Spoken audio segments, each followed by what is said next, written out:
Okay, everyone, welcome back to the channel. So we need to have a very serious conversation about the game of the year for 2024. Now, this is a highly controversial topic, and to be honest, I was also shocked. So Astrobot has won the game of the year this year in 2024.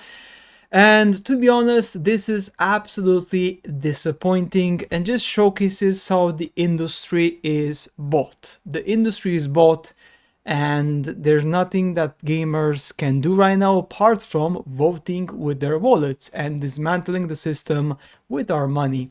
So, as you guys know, the finalists were Astrobot, Balatro, Black Myth Wukong, Elden Ring DLC Shadow of the Archery, which again I don't get it why it was even there because it's a freaking DLC, but anyway.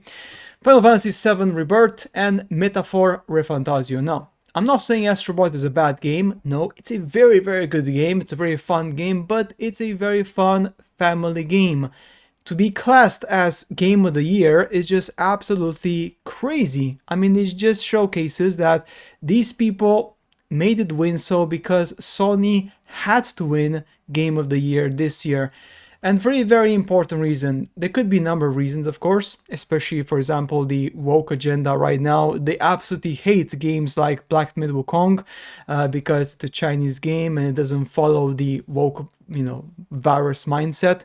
And also the fact that Final Fantasy VII Rebirth, it also had a catering to the more Asian style with Tifa and everything, which was a more catering to, traditional gamers. Again, the woke agenda didn't like that whatsoever.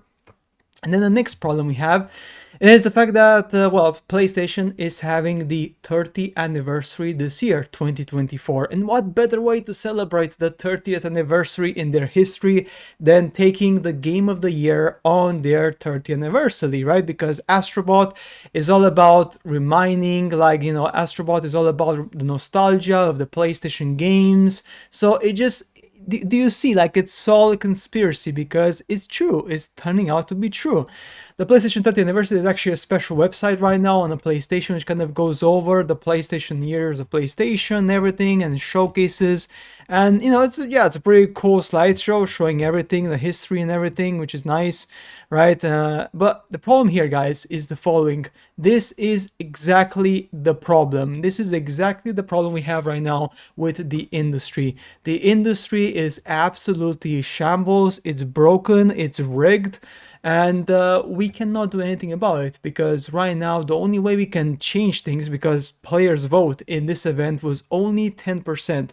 Just imagine, the other 90% was industry experts, journals, and all these people who believe that they have authority in some shape or form over actual gamers. So the Game Awards, which effectively is awards for the best game played by freaking gamers, and we pay our money to play these games, and we only have 10% of the vote for the final decision. That is just insulting, right? That just doesn't make any sense.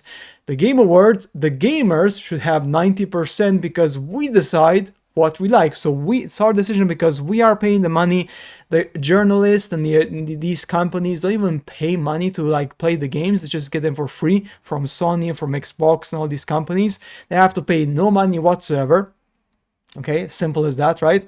And then effectively these people, these companies, then get their games there, and then they have Game of the Year, Astrobot, yeah, Sony, 30th anniversary. And again, I mean, look at this. I mean, it's just so obvious that this was all planned and scheduled.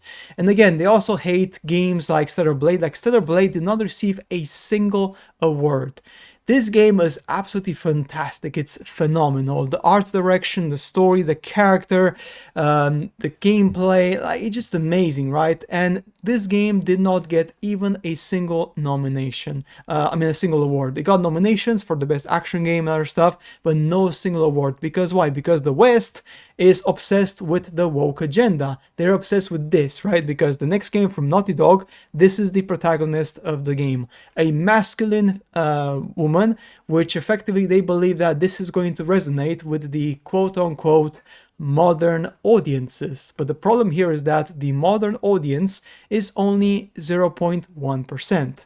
This is the ones that actually gamers like to play. This is the audience that males like in their games, as simple as that. And the Asian market knows that, right? Which is common sense. And it's just shocking to me, guys. It's just shocking to me that, like, I don't know, like, it just, I don't know. I'm lost for words. I'm lost for words that a game like Stellar Blade did not win anything. I'm lost for words that also Black Myth Wukong did not win Game of the Year, which it deserved it. Either Black Myth Wukong or Final Fantasy. I like both games. You know, obviously they're slightly different in terms of their, you know, ambience or whatever, right? Final Fantasy is a great game. Black Myth Wukong is also, again, it's a really great game. Which is the best of both? Well, that really depends on your preferences, but I guess Black Myth Wukong, from my point of view, stands out just ever so slightly because of the artistical way they've showcased some of the combat and some of the cutscenes and some of the stories and some of the art, which is really, really good and unique, right? But again, this is the problem here. We have a clear example how the market is manipulated for Sony to win this event, because Sony was supposed to win because of the PlayStation anniversary. And that's it. This is literally it. That's where we live in right now. PlayStation 2 here, of course, the story of PlayStation and everything. So yeah, guys, it's pretty sad, but that's the reality we live in right now. The Game Awards is an absolute pile of stinking crap, because it's absolutely crazy how these people are lying through their teeth. Now, there were some good things about the Game Awards. We got really big hype of The Witcher 4. I'm hoping that in The Witcher 4 they don't go with the woke virus again, so they actually make sure that they bring us some quality content. I'm hoping that they do, you know, justice to Siri and make her look great, but, you know, we will see, because, you know, the ESG agenda is, well, deep embedded into CD Projekt Red right now. To be honest, it's just crazy. So yeah, we shall see how things go effectively, because yeah, at this point in time we don't know. This is for the Final Fantasy team. We didn't win a ton of awards, but this will always be the best team ever. This is, of course, some of the team members who were at the Game Awards. You know, kudos to them again. Like, it was really good. It was a really, really good competition for them. Final Fantasy 7 did a really good job. It was a really great game. But yeah, I just don't see it, guys. I just don't see how. I just don't see how this dude is right all along. That's right. It's just crazy. TGA 2024, Mario. I mean, come on, man. Come on. At least Black Myth Wukong won the best action game. At least that's, you know, deserved effectively, right? Which is really good. But yeah, I'm just really disappointed, guys, that, you know, the game of the year was Astrobot, which was absolutely bought. It was bought. It was literally bought because Sony had to win. There was no option. Sony literally they had to win the Game Awards, because that's the truth. That's literally the life. They had to win the Game Awards because there was no choice, because the Game Awards was all about who? Sony, because this year was all about Sony, was all about Sony's history, Sony's life, Sony everything. So yeah, that's it. Simple as that. It was all effectively planned for Sony to win the show. Yeah, let me know your opinion, guys, in the comments. I mean, Jeff Kelly here, he asked for some feedback, and there we go. People have given him feedback. I like this one here, which is a really good feedback. DLCs and expansions need to have their own category, and family-friendly games like Astrobot needs their own category as well. It's a disgrace to Rebirth and Refantasio to put it in the same convo as Astrobot. They are inherently completely different games. Yeah, I agree. There should be best family game, and not like Astrobot should have never been put in the game of the year.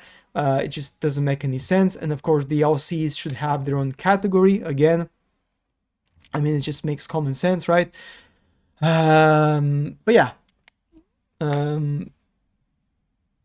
So everyone has been talking about how Astrobot won Game of the Year, while the community seemed to love Black Myth Wukong more. It's got a lot of fans asking, how exactly are these winners decided? At big award shows like the Oscars or Emmys, an outside accounting firm checks every vote to ensure everything is fair and no one can mess with the results. But what about TGA? Did you bring in a similar trusted company to tabulate the votes, or is the process internal? Right now it's not super clear. Polygon actually asked who tabulates the votes, but Geoff chose not to comment. Why? That's right? Until we know how the tabulation works, it's hard to trust the final outcomes. So yeah, that's the thing. Like, there's literally no accountability for this whatsoever. First off the bat, create a best new content DLC category. Game of the year should be reserved for new and standalone game entries only. There are far too many amazing studios with titles that could be overlooked if the doors are open to incremental content in the category. This is really good, obviously, yeah. What else we have here? Stop trying to be like the Oscars, be original. Thursday to Friday in the middle of the night doesn't work for anyone in Europe who has a life. Give people more voting percentages, really important because gamers right now only have 10% of voting possibility. Create a DLC category finally. Yeah, all valid comments by this gentleman, it just makes perfect sense. But yeah, I just don't get, guys, why these people are doing this, man. I mean, I just don't understand, right? Don't put the DLC in Game of the Year again, 100%. That's the thing, right? But yeah, that's it for today's video, guys. I am really hyped about stuff coming to this new game world, especially Onimusha, Elden Ring, Night Rain. We have also The Witcher 4, which may be coming maybe in 2026 or 2027. Crimson Desert, which is coming in 2024 fall or end of year, like maybe November, October, which is really good. But honestly, very disappointed. Astrobot does not deserve, in my eyes, to be Game of the Year. No, it's a really good game, really fun game, maybe best platformer, of course, but not best game of the year. No, that's at least my opinion. So guys, that's it for today's video. As always, see you later in the next one.